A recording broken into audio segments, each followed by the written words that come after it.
Pois é, depois de muitos meses, enfim está a versão completa desse vídeo. Alguns meses atrás eu queria fazer um vídeo com meu amigo John do canal de reviews sobre polêmicas das animações, que era um tipo de vídeo que eu queria fazer há muito tempo atrás. E era para que fosse um vídeo completaço sobre esse assunto, o que acabou não indo por 3 motivos. O primeiro, que o vídeo estava longo demais, estava com mais de 30 minutos de duração. Segundo, que eu estava meio com falta de vontade de terminar o resto da edição. E terceiro, que estava demorando 3 meses para ficar pronto. Então decidi postar apenas a primeira parte, que resultou num sucesso que eu não estava esperando, sério, e eu agradeço muito por isso. Mas depois de meses em ato, eu decidi enfim encarar meu desafio e fazer a versão totalmente completa desse vídeo, com mais de 30 minutos. Mas para quem havia gostado daquele vídeo, daquela primeira parte, não se preocupe que ela não será excluída no canal. Ela só não estará listada na lista de vídeos do canal, e para quem ainda quiser ver, o link estará na descrição. Então, se você gostar dessa versão completa desse episódio, deixa o like, se inscreva, apoia nos comentários, apoia o quanto você puder. E é isso, essa foi minha explicação e bora pro vídeo.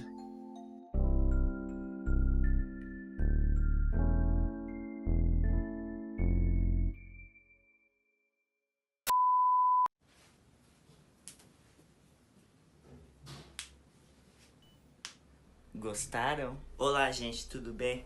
Hoje eu vim trazer um vídeo que eu já tô há 4 anos querendo fazer, mas que eu não consegui por conta da censura.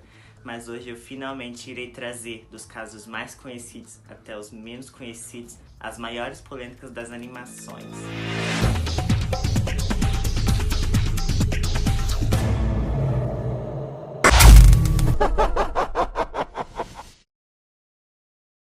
Começando com os casos mais conhecidos, temos A Vaca e o Frango.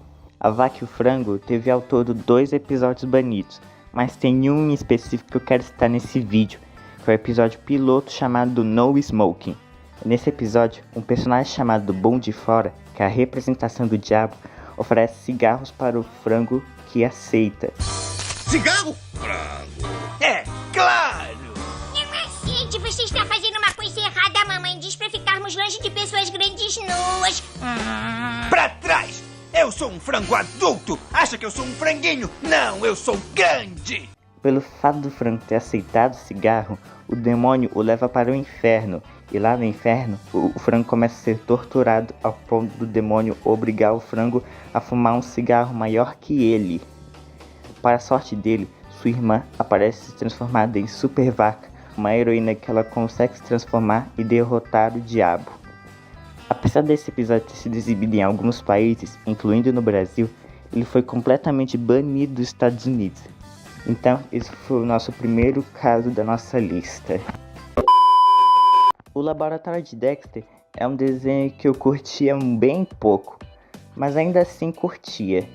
Mas teve um episódio da animação que foi banido de ser exibido na época por usar diversos palavrões em excesso, até mais que um South Park e um Rasbin Hotel da vida. Esse episódio de questão se chamava Rude Removal, que pode ser traduzido como removedor de grosseria, e a ideia era exibido durante a 2ª temporada em 1998. Nesse episódio, Dexter cria uma máquina para remover a grosseria de sua irmã Didi. Inclusive por causa da Didi que eu não gostava muito de assistir esse desenho, confesso. No entanto, os dois se desentendem e pararam dentro do equipamento que foi ligado durante a confusão. Por conta disso, surgiram 2 versões dos irmãos. Uma era educada e cortês, enquanto que a outra era grossa e mal educada, tanto que falavam palavrões com frequência. What up, are we? Beats the out of me! Why, you're in Dexter's laboratory, silly. I'm Dexter, and this golden-haired angel behind me is my charming sister Didi. Charmed! Off! Oh dear! E foi justamente essa versão grosseira dos personagens que causou problemas. Eles começaram não só a insultar sua própria mãe, Oh, what do you think, Dexter? I think it tastes like como também a destruir a casa e o laboratório do protagonista. Apesar do Cartoon Network ter reprovado sua exibição, Wayne Tartakovsky, criador do desenho, conseguiu mostrar o episódio em algumas convenções de animação com o passar dos anos, o que o fez se tornar conhecido do público. Em 2012, o Adult Swim, uma versão adulta do Cartoon Network, e canal esse que não tem nenhuma semelhança com esse que vocês estão vendo agora, perguntou aos fãs no Twitter se queriam ver o episódio e a resposta foi bastante positiva. Em 22 de janeiro de 2013, o episódio foi enfim lançado oficialmente no YouTube, mas tempo depois ele foi privado do canal do Adult Swim. Mas obviamente diversas cópias foram feitas e estão aí de graça no YouTube para vocês verem, tanto sem censura quanto com censura. Now to clean those filthy mouths. oh. Hora de Aventura é um desenho muito foda, mas apesar de ser um desenho impecável, teve episódios que teve cenas que foram cortadas aqui no Brasil. You know, I kinda like being tied up in these cords. Kinda freaky. E um desses é um episódio da 5ª temporada chamado Purroi. Nesse episódio, Finn entra em um forte de travesseiros construído pelo Jake para ficar um tempo sozinho lá. O Finn tem um sonho com um mundo de travesseiros, e nesse mundo ele conhece uma garota feita de travesseiro chamada Rosalina, que chama Finn para dançar. E durante a dança acontece esse diálogo. I mean, where I'm from, blankets and pillows are used for bedding. Well, they're used for that here, too. Pois é, por causa desse diálogo bem safadinho, que esse trecho foi censurado no Brasil. E em outro episódio dessa mesma temporada chamado Festinha de Princesas, tem uma cena mas tão errada que não dá pra apenas falar, só mostrar aí pra vocês. Bounce house! Come on, Jake! Bounce, bounce! Oh, huh? Oh, hi, Finn. Oh, my goodness. Sorry, Bounce House Princess. I didn't know it was you. Oh, that's okay. You want to go inside? Bounce around for a little? That's okay.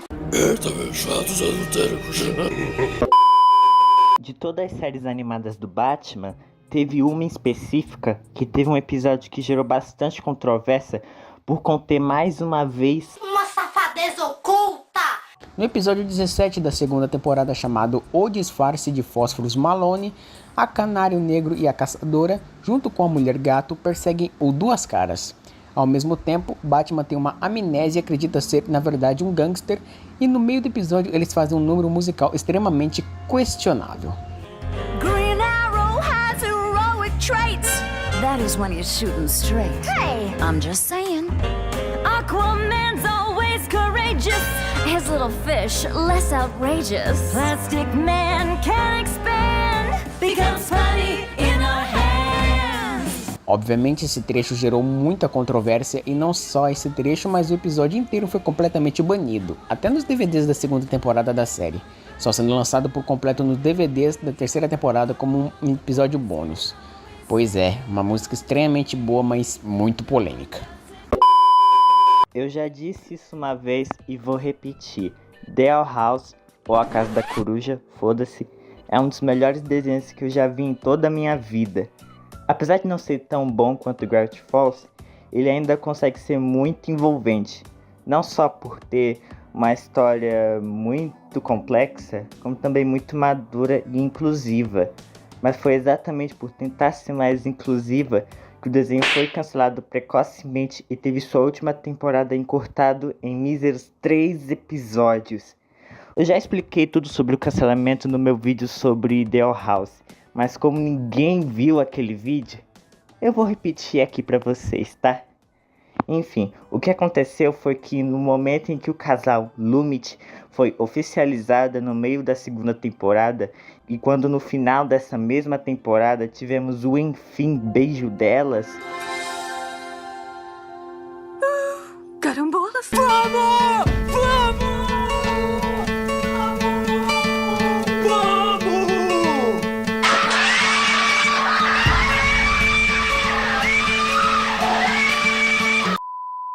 foi anunciado que a série seria cancelada. E o motivo? Bom, segundo a Dana Terrace, a série terminou porque a Disney achou que esse desenho não combinava e muito menos se encaixava com a marca da Disney. Bom, nem precisa ser nenhum Sherlock Holmes para saber qual foi o real motivo desse cancelamento, né? Pura frescura. I'm not staying on this farm!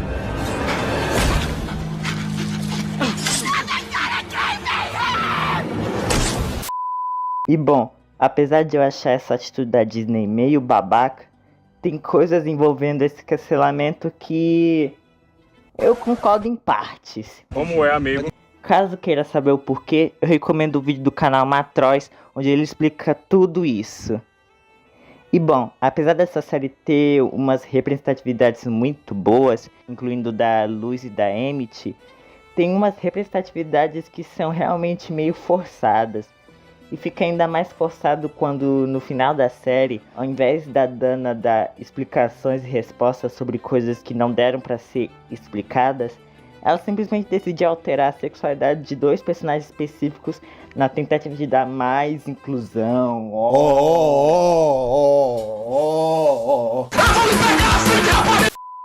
Então tá, né? Eu respeito. E o que falar dessa terceira temporada, hein? Apesar de ter vários acertos, tem umas coisas nesses 3 episódios que são bem ruinzinhos, ao ponto de alguns não fazerem sentido e alguns serem meio genéricos. Mas a minha crítica vai para o segundo episódio dessa temporada, onde não é só um episódio mais ou menos, é um episódio... Ele é só um mero compilado de momentos desinteressantes, entediantes e um pouquinho desnecessários. Mas é inegável que mesmo que esses momentos sejam desnecessários, eles não conseguem me parar de fazer rir de tão bestas que eles são. Deixa a gente ir, bocha. Ai, Emmett, eu já deixei você ir muitas e muitas vezes. Quando você parou de sair com um grupo, quando você saiu do time de rugby, quando você desapareceu por meses. O que você quer dizer? Eu tô pedindo pra você voltar. Hã? Os outros se foram, mas a gente ainda pode ser um time. Nós podemos governar a nova Exide juntas. Vai ser que nem nos velhos tempos, só que até melhor. Foi mal, não temos tempo pra isso. Eu não vou deixar você ir de novo. Poxa, você tá me machucando. Ai, gente, tão coitadinha, mas ainda assim tão inútil. I forgot to die. E o que me deixa mais puto nessa história foi que depois da Disney ter cancelado essa série, ela vai lá e tem a cara de pau de meter... Enfim, apesar da série ter se encerrado de um jeito muito bom, é realmente triste saber que uma série tão da hora como essa foi cancelada dessa forma. E fica ainda mais triste saber que a Dana não tem interesse nenhum em continuar a história, o que dificulta muito as chances dessa série ter ou uma nova temporada, ou uma nova série, ou um filme continuando os acontecimentos da última temporada. Ou até mesmo um crossover entre Gravity Falls e Amphibia. Desenho esse que até merece vídeo aqui no canal, hein? Quem sabe? Aliás, se você quiser saber o porquê de A Casa da Coruja ser tão maduro, eu recomendo o vídeo da Zig, onde ela não só explica a maturidade desse desenho, como de outros desenhos infantis. Inclusive, se não for pedir muito, vão lá no vídeo dela e comentem. O canal do Pedro Victor lhe mandou um abraço.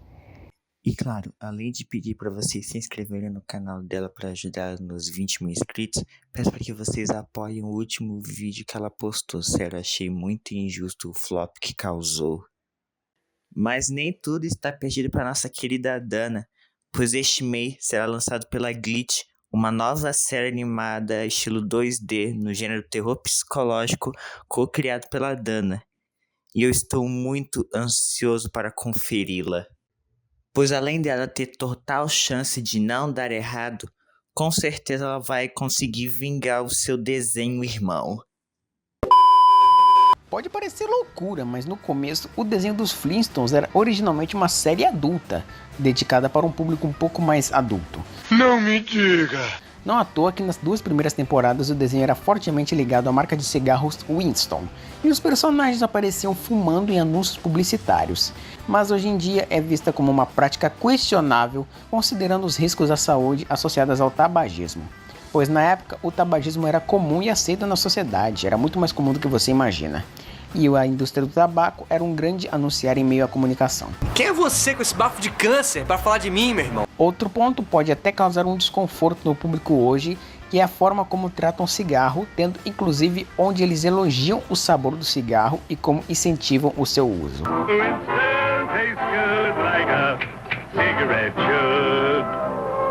A parceria dos Flintstones e a Winston só viria a acabar durante a produção da 3ª temporada do desenho, quando a Pedrita, filha de Fred e Vilma, nasceu e passou a compor um elenco principal da série por volta de 1963.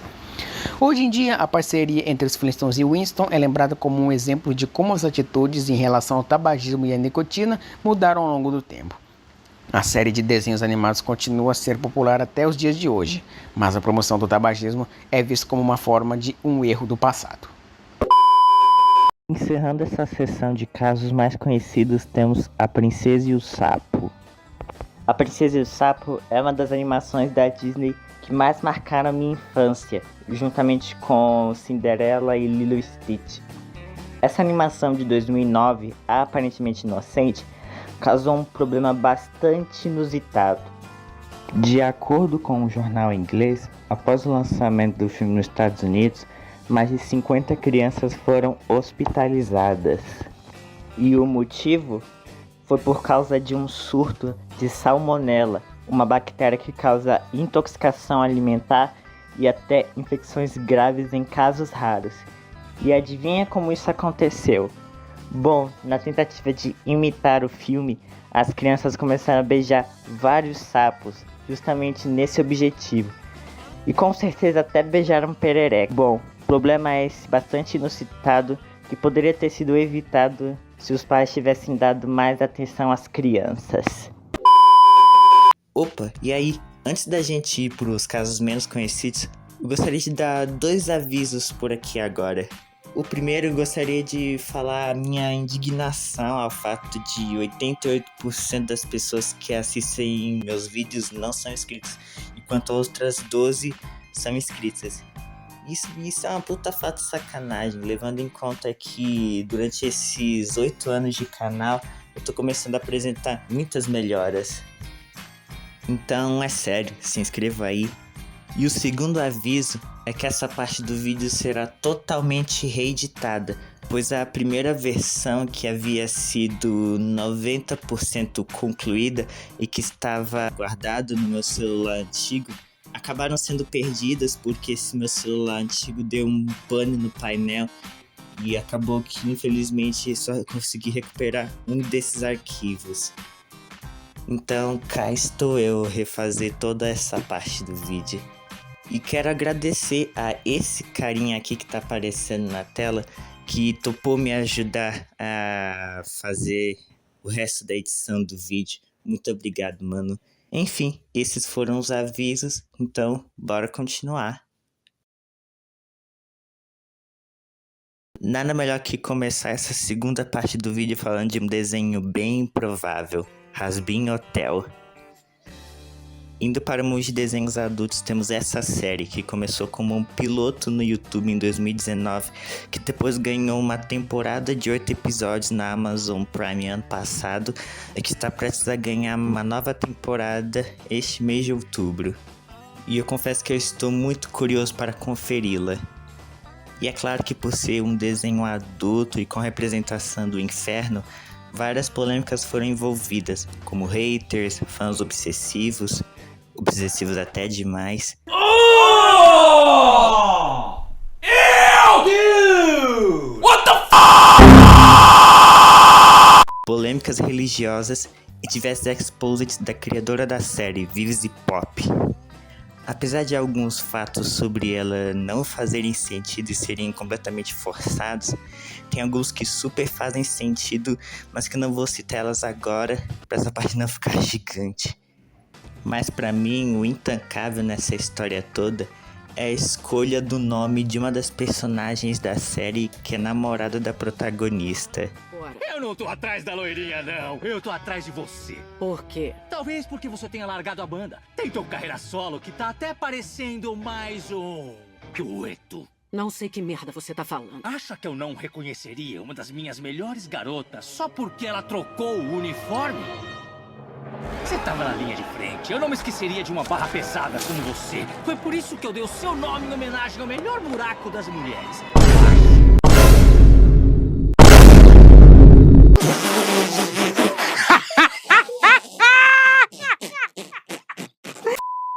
A pronúncia correta é Veg. Não. Eu acho que eu vou falar pra senhora adoro um arco-íris que ela tá colando velcro com alguém que matou milhares do povo dela. Ah, também tem o fato de que o único defeito e resumo da Veg nessa série é ser completamente cadela e gada da Charlie. Enfim, com todas essas polêmicas envolvendo a Vivizy Pop e a série em si, eu devo continuar gostando da série?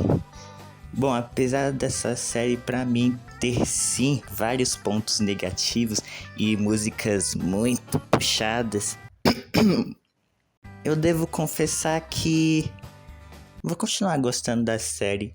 Eu acho ela até que interessante. Mentira! Mas mesmo que tenham obras animadas onde seus criadores são as mais belas reencarnações do Ítalo Santos, é sempre importante separar a arte do artista.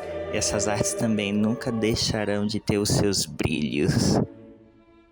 Exceto Ren Stimp, que é muito esquizofrênico pro meu gosto. Voltando a falar de desenhos infantis, temos o incrível mundo de Gumball, que é simplesmente meu desenho favorito da Cartoon Network, e que surgiu numa década onde diversas emissoras infantis estavam começando a trazer trilogias de desenhos animados de muito sucesso. Mas claro que um desenho como Gumball não ia passar impune de suas ousadias. Por exemplo, no episódio da 4ª temporada chamada O Sinal, tem uma cena onde o Darwin tenta levantar um peso para provar para o seu irmão que ele não era um otário. Só que Darwin está tão determinado em fazer isso que suas veias ficam bastante saltadas. E é por essa cena deveras agoniante que essa cena foi censurada no Brasil. Na 5ª temporada, no episódio chamado A Manobra, o Gumball tenta ensinar a Darwin a andar de skate. Só que o Darwin começa a levar tudo que o Gumball diz ao literal. E por isso quando o Gumball diz para ele se abrir, o Darwin literalmente abre o seu corpo ao meio. Que porra é essa? Pois é, eu nem preciso falar do porquê que essa cena tão gore pode ter sido censurada aqui também, né? Vocês sabem o que Avatar, a Lenda de Aang e a Lenda de Korra têm em comum? Elas são duas séries que, sinceramente, eu não tenho o menor saco pra assistir. Mas acho que vale a pena falar sobre a Lenda de Korra nesse vídeo, pois ele foi um dos precursores a mostrar personagens que representam a comunidade LGBT! Se isso é verdade, eu sinceramente não sei. Eu perguntei isso pra uma amiga minha lá no Discord e ela me confirmou que sim. Isso porque na série, apesar de não ser explícito, a protagonista Korra e sua melhor amiga Azami, além delas terem sido confirmadas como bi, elas também formam um casal no final da série. E é claro que isso foi o suficiente para o nosso Brasilzão, o nosso país tropical, abençoado por Deus e bonito por natureza, barrar o desenho da TV aberta. Vai tomar no seu cu. Como eu disse, esse relacionamento não é explícito. Não à toa que na cena final do último episódio da série, quando as personagens estão atravessando um portal para um mundo espiritual, elas só dão as mãos, se olham, não rola nenhum tipo de beijo. E fim. Acabou. Acabou, pô! Me desculpe, desabafo, acabou! Apesar de Shrek 2 não ser o meu filme favorito da franquia Shrek, ele não deixa de ser um dos meus filmes favoritos da DreamWorks. Depois de Madagascar 3, claro. Mas apesar do sucesso de bilheteria e de público, e da galera dos memes, isso não escapou do filme ter sido temporariamente banido em Israel. A polêmica acontece na cena em que Shrek e Burro encontram pela primeira vez o Gato de Botas. Após uma intensa porradaria, quando o Shrek consegue dominar o gato, o burro sugere castrar o gato ali mesmo. Só que quando foram dublar esse filme lá em Israel, eles mudaram o diálogo para "vamos fazer um David Dory nele". Esse David Dory é um cantor israelense muito conhecido por conta da sua voz aguda e por seus falsetes. Ele é tipo a MC Melody de Israel, só com falsetes menos ensurdecedores.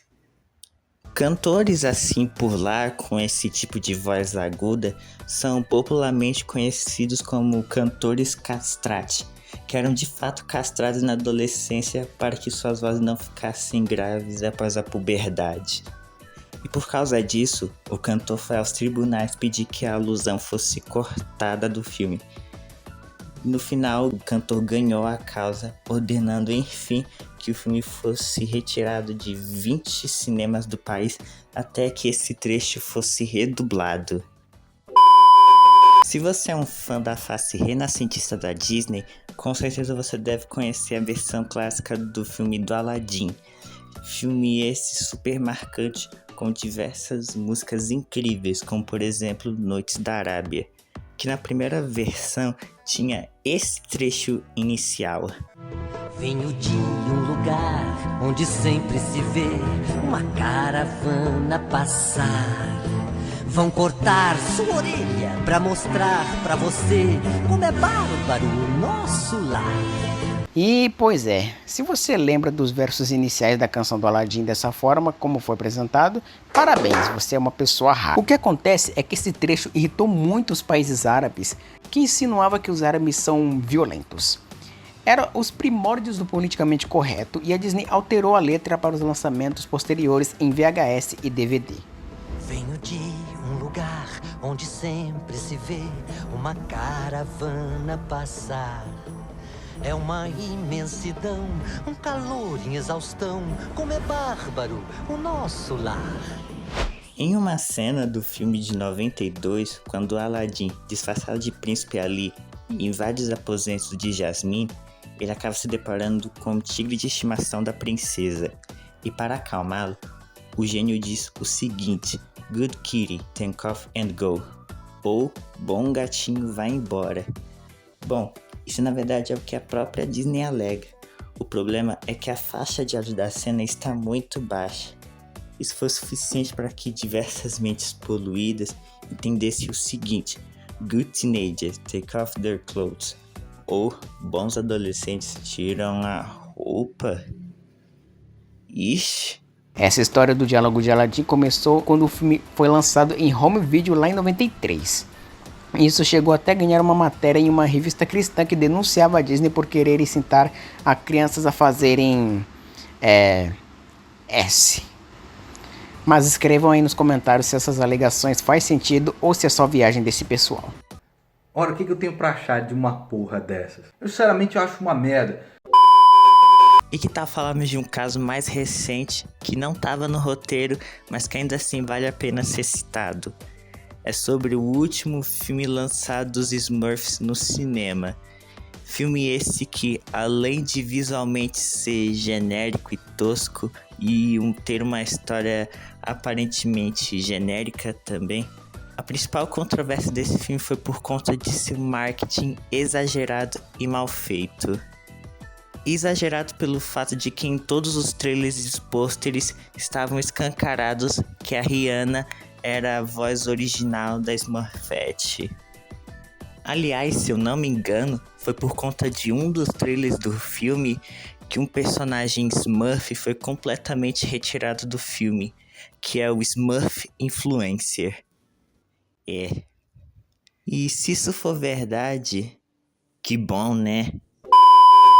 Outro filme que teve uma polêmica por trás e que sinceramente eu não entendo foi o filme da Nimona. A animação essa original da Netflix, que é muito da hora e que recomendo bastante para vocês assistirem. Ele é um filme que tem uma pegada bem punk, que tem uma protagonista super carismática, boas sacadas e uma história super profunda sobre preconceitos. Só que o filme recebeu um preconceito do cacete pela dona Disney, que resolveu simplesmente cancelá-lo. Tudo começou em 2015, quando foi lançado uma graphic novel chamada Nimona, escrito por esse carinha aqui que tá escrito na tela, eu não vou conseguir pronunciar o nome dele. E em junho desse mesmo ano, a 20th Century Fox Animation adquiriu os direitos do livro para uma adaptação para o cinema em animação, e o filme seria produzido pela antiga subsidiária da Fox, a Blue Sky Studios. Estúdio esse responsável pela A Era do Gelo. E inicialmente ele estava programado para ser lançado no dia 14 de fevereiro de 2020. Só que em março de 2019, a Walt Disney Company comprou a Fox, e por causa disso o filme foi adiado 2 vezes. Só que chegou o terrível dia de 9 de fevereiro de 2021, quando a Disney anunciou que fecharia a Blue Sky Studios. Isso não só acarretou na demissão de 450 funcionários, como também no cancelamento do filme, que estava 85% pronto. E tá aí um bagulho que me deixa muito intrigado. Na época em que a Blue Sky fechou, ela estava passando por diversos problemas financeiros por conta da pandemia. E meio que a Disney não podia fazer nada. Mas qual o motivo de ter cancelado o filme? Provavelmente iria dar um sucesso bom e provavelmente iria dar um dinheiro que poderia salvar a Blue Sky. Bom, gente, a gente tá falando da Disney de 2021 e 2022. E sabendo agora do que se trata esse filme, é óbvio que ela não ia lançar essa bomba de jeito nenhum. E isso me deixa impressionado, sabe? É impressionante como a Disney antes de 2023 tentava apagar a existência de obras boas que incluía de um jeito nada ruim. E eu digo isso baseado em fatos convincentes, que agora ela tá decidindo voltar atrás fazendo obras que inclui, só que de um jeito muito robótico. É, que coisa, não? Weird. Só que nem tudo ficou perdido pra esse filme, pois em 11 de abril de 2022, a Netflix, que adora se arriscar em oportunidades, sentiu o cheiro de animação promissora no lixo, comprou os direitos dela e enfim lançou ela em seu serviço de streaming em 30 de junho de 2023. O filme foi um imediato sucesso de crítica e de público, que com certeza deve ter feito a Disney chorar aos prantos no banho. No ano seguinte, o filme foi indicado ao Oscar na categoria Melhor Filme de Animação, juntamente com Elementos, que é um bom filme, e Homem-Aranha através do Aranhaverso, que é muito pica. Só que todos esses filmes brilhantes perderam para um outro filme do estúdio Ghibli chamado O Menino e a Garça. Filme esse que nem na época e nem hoje em dia o povo deve se lembrar dele. É, Oscar sendo Oscar, né? Mas saber que ele foi indicado ao Oscar já me deixa muito feliz. E o que me deixa ainda mais feliz é saber que um dos diretores do filme, o Troy Kane, tem super interesse em fazer algum tipo de sequência ou prequela de Nimona. Eu sinceramente prefiro uma sequência, que provavelmente só vai acontecer quando a Netflix deixar de ser cuzona. Mas se isso acontecer, eu estarei apoiando. Antes de irmos para o último caso do vídeo, eu irei citar como menções honrosas 2 filmes desse ano que geraram uma certa controvérsia. Diretamente da Noruega, foi lançado um filme chamado Spermageddon. Esse título estranho indica claramente que esse filme não é para crianças, e sim para um público maior de 16 anos. E a história tem 2 níveis diferentes. De um lado sobre um casal de adolescentes que tem a sua primeira vez, e do outro lado sobre 2 espermatozoides que estão em busca de um óvulo.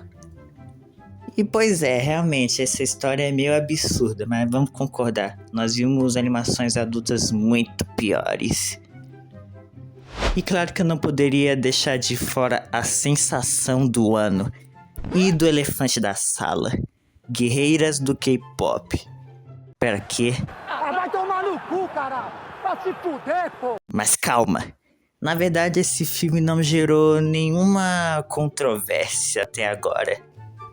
exceto quando teve 2 burros que tentaram forjar polêmica em 2 músicas do filme. E bom, eu assisti esse filme e eu tenho muitas coisas pra dizer sobre ele, coisas muito sinceras.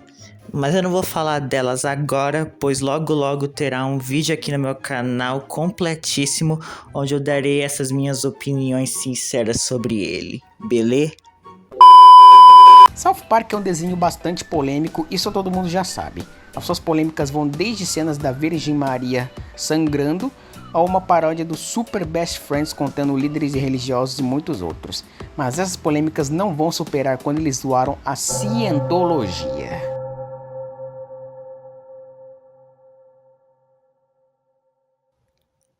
A polêmica aconteceu em 2005, quando foi lançado o episódio 12 da 9ª temporada, chamado Preso no Armário. Para resumir, nesse episódio, após Stan fazer um questionário de personalidade da cientologia, diversos cientologistas tentam convencer ele para ser o novo líder da religião, após vários fanáticos religiosos da cientologia reconhecerem ele como a reencarnação do fundador da igreja. E em um momento do episódio, Tom Cruise, que é cientologista na vida real, invade o quarto de Stan e pergunta para a reencarnação do criador da igreja se ele foi o suficiente. Após o Stan responder que ele não é tão bom quanto o Leonardo DiCaprio, Tom se sente um inútil e tranca-se no armário do Stan e se recusa a sair.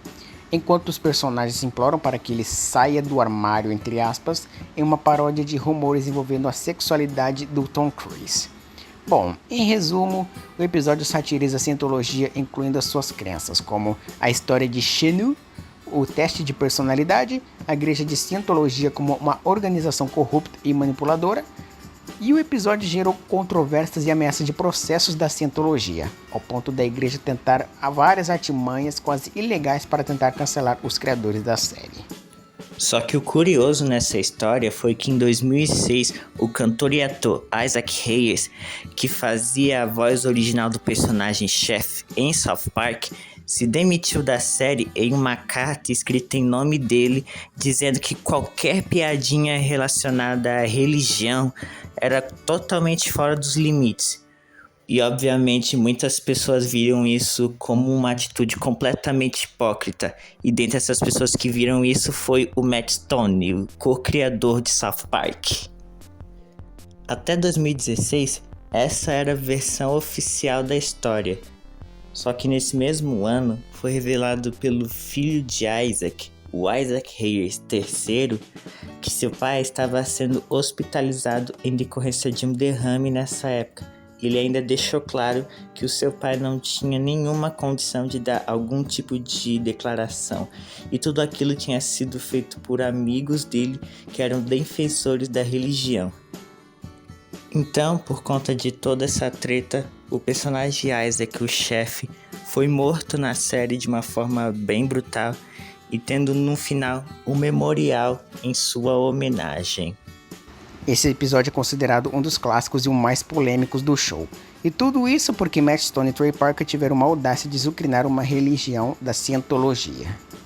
Pesado.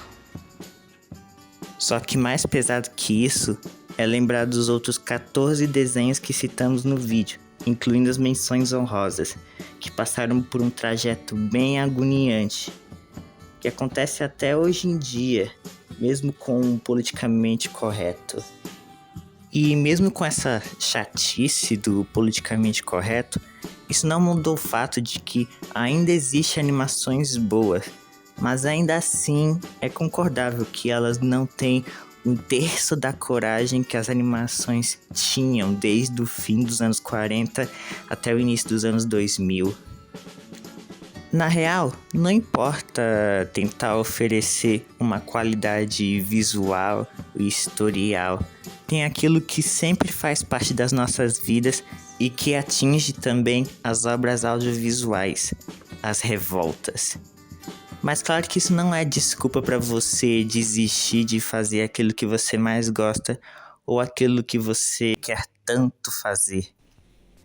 Diferente de A Casa da Coruja, que não conseguiu usar a magia do coração contra as revoltas, e o filme dos Smurfs, que não conseguiu se recuperar por conta das opiniões sinceras, os outros 13 ressaltados aqui continuam fortes, com bastante moral, com legado intacto e dando a menor importância para essas revoltas, incluindo aqueles que já se encerraram há muito tempo sem alguma interferência. Quer saber? Na real mesmo, isso não importa. Todos os desenhos mostrados aqui, sendo aqueles prejudicados ou não, continuam com sua moral divertindo, prendendo a atenção das pessoas e até emocionando elas, querendo ou não. E bom, já que estamos no final do vídeo, eu gostaria de, além de pedir seu like, sua inscrição, seu comentário se você quer mais episódios dessa série, eu gostaria de fazer uma pergunta para você, que irá ser recorrente nos episódios dessa série, que é: o que você aprendeu com esse episódio? Bom, aprendemos que de vez em quando censuras e banimentos são algo meio desnecessários, que os pais devem ter mais responsabilidade à criança quando ela for assistir algum desenho, que nem sempre o politicamente correto pode salvar uma obra animada de uma treta, e o principal: o final de A Casa da Coruja deveria ter sido muito melhor se a Disney não fosse muito cagona e bunda mole. É isso, falou.